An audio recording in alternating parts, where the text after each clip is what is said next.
Hello, everybody, and welcome to Plaid Stallion's Toy Ventures. My name is Brian, and I got a special episode this week as I was honored to be invited to the Toronto Comic Con as a speaker on the Bootleg Safari panel. That is created by Aaron Reynolds, the creator of Effin' Birds, and I highly recommend you check that out. It is hilarious. Now, I generally don't go to Comic Cons. I used to back in my day when they were in Masonic temples and in Holiday Inn ballrooms, but that was mainly even then to find vintage toys, and now there's a lot more options and a lot more toy shows. So I leave the comic shows to the comic collectors. However, I couldn't resist a free pass, and this is a massive show. So I came a couple hours early before the panel and decided I was going to do a vintage toy hunt. I was going to try and find something I could take home. I brought my camera along and I took as much footage as I could. It was very crowded, and I have a fear of such things, but I did manage to create a little slideshow of the experience. I'll tell you how I made out, and I've got a couple surprises for you at the end. Hang tight.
So to wrap up the show, I had a fantastic time on the Bootleg Safari panel.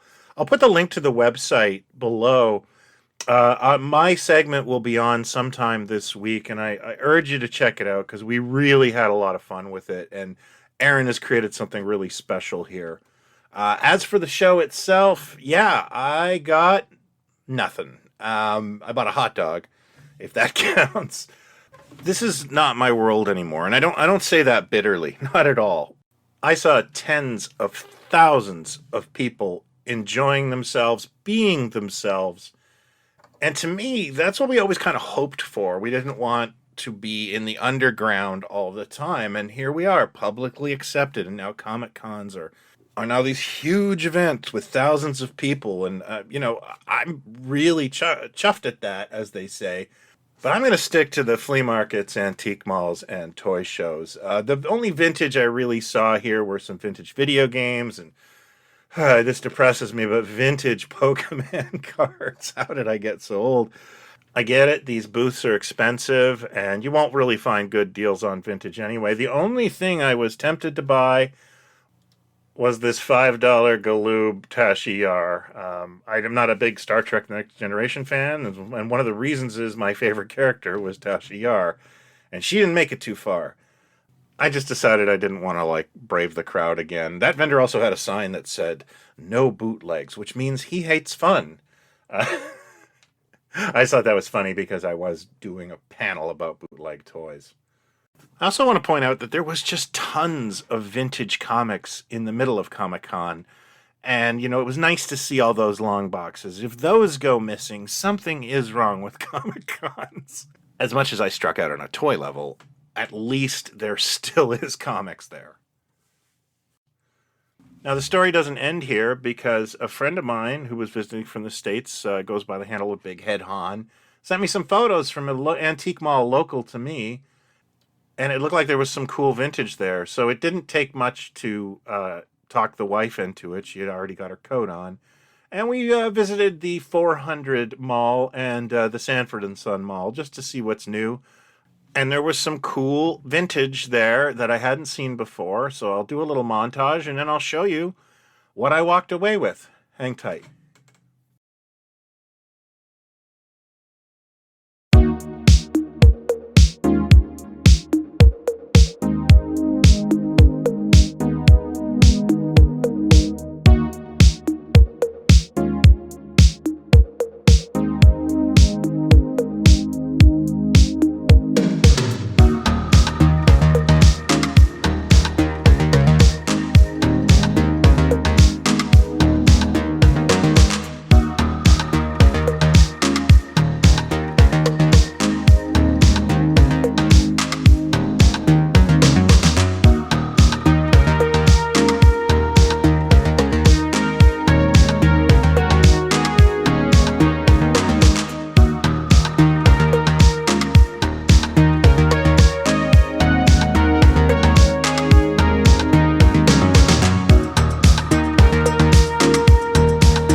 So yeah, I managed to pick up something really cool at the 400 flea market, and that is this Super Joe Adventure Team Power Pack. It's the Sonic Scanner. Now, I've been kind of holding off. I have a few Super Joe carded figures, but I didn't want to go too deep in the line because there's really no loose figures to display. And thanks to White Elephant Toys and their Super Joe Unlimited line, I am now free to buy this stuff. Thanks a lot, Jason and Steve. This is a really great piece, nice mint box, and I love the artwork on Hasbro's Super Joe, and I will start picking this stuff up now that I see it. For years I've avoided it, but here it comes, and I am really excited about that. The other pickup I got was a Kenner the Shadow figure for $4. I adore the 90s film, and I always thought that the Kenner line was cool. And this Shadow figure foreshadows the next episode of Toy Ventures, which will be about a vintage lot of Shadow toys I picked up from the 70s on Facebook. Look for it in the next few days. So before I go, I want to pose a question to you guys. I'd love to know, do you still go to these big Comic Cons? Is there still something there for you? Do you like meeting celebrities? Let me know in the comments below. I would really like to hear from you. Also, just want to mention that issue 9 of my magazine, Toy Ventures, is out. It features the ultimate guide to the Mego comic action heroes, Super Joe, Planet of the Apes, Remco Ninjas, the Blue Thunder line for multiple toys. And as well, I have a line of collectible pins based on classic toys and knockoffs available in my shop. The link is below. Thank you for looking. That is all the time I have for this week. Thank you very much for watching. If you're new to this, please consider hitting like and subscribe. If you're not new to this, please consider hitting like and share. It really helps me out. I'll be back this week with a new Pod Stallions and another video. Until next time, be well and talk toys, not others. Cheers.